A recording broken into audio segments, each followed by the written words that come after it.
It's Bobby Heath again. In the last video, I talked about the frustration of wanting to paint, getting stuck at various points, and finally meeting a teacher with an approach that made a big difference for me by starting at the beginning and not leaving anything out. So many painting classes are listed for beginning and intermediate students. I don't think that serves the beginners well. Much of the time, these instructors don't remember what it's like to be a real beginner, to know nothing, not even what materials are needed to paint successfully. So let's go through what you need to start out.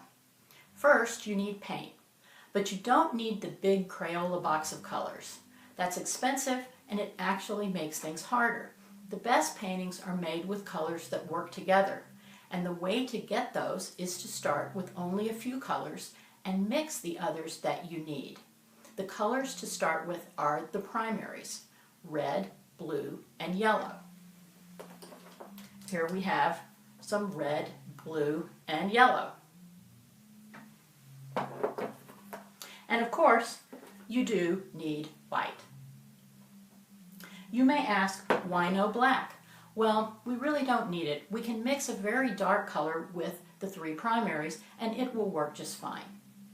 Maybe we should pause here for a minute and talk about the primary colors and the secondary colors. The primaries, red, blue, and yellow, are called that because you can't create them by mixing any other colors of paint together. The secondaries, purple, green, and orange, are the three colors that you create by mixing each two of the primaries together. For example, orange is red and yellow, etc. And I guarantee, if you mix the secondaries together, you are not going to get back to the primaries. Let me show you.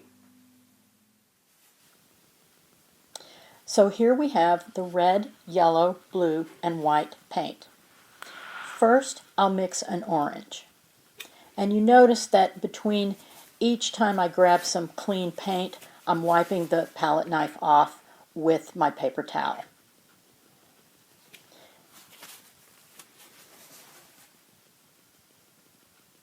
So I'll pull some of the yellow into the red and mix it up, and there we have orange.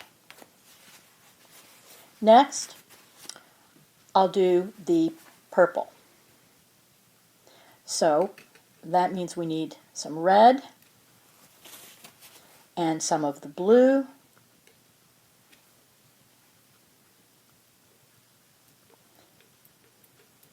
Mix those together. And the blue is so dark, and red is actually pretty dark too, that it's kind of hard to see the color that we've got. So I'll mix a little white in so that we can get a better idea of what color we've really got. And it's a little too red, so I'm going to put a bit more blue in there to make a solid purple. So I think you get the idea of creating the secondaries by mixing together two of each of the primaries. Let's try mixing two of the secondaries together. So we've got green and orange, and both of them are made from yellow mixed with one of the other primaries.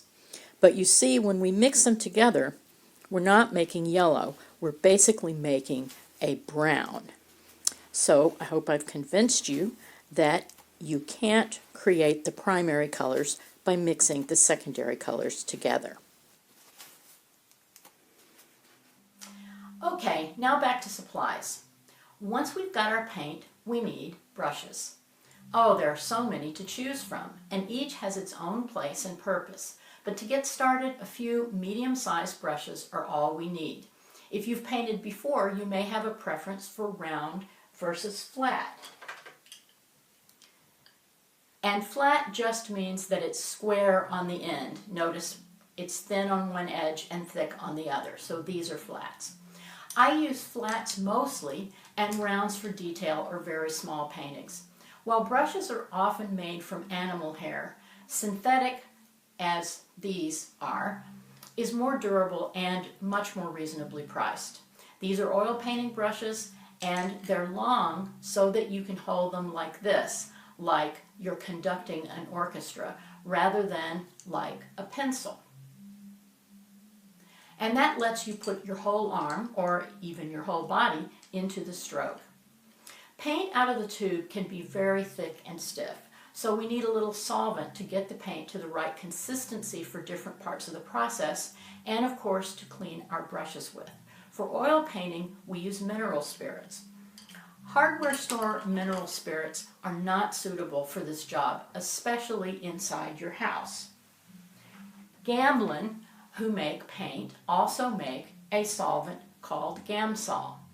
It is a mineral spirit that's made in a process from the cosmetics industry, and it's safe to use in a well-ventilated indoor space. Now, what about to paint on? Oil paint can be used on gessoed canvas and on treated wood or paper. Gesso is an acrylic-based substance that both sizes and protects the canvas from the oil paint, which would eventually eat through plain fabric or paper.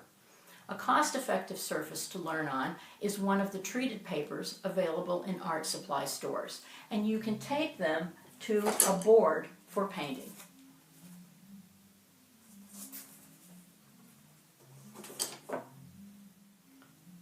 Next, we need a palette knife to mix paint with, and a palette to mix it on. This is a paper palette taped to a board. I was using it earlier, so you can see that it's not completely clean. You can also use a sheet of glass with a brown paper bag paper underneath it as a backing. We need a few household items like paper towels and baby wipes. And of course, you can wear gloves to keep the paint off your hands if you like. There are other things that are nice to have as well, such as an easel and a Tupperware type container to store mixed paint in so that it can be saved from one session to another. But we've gone over the basic things that you need. Now, of course, there are lots of wonderful kinds of gear for painters, but as I learned the expensive way, you have to try it all out and find what works best for you. That's why I suggest to someone just starting out to minimize collecting gear until you can watch other painters, get their suggestion, and maybe try out some of their stuff first. Shoot me an email if you have any questions. So what happens next? We have to mix paint and learn how to apply it. We'll dive into that in the next video. Make sure you watch for it tomorrow.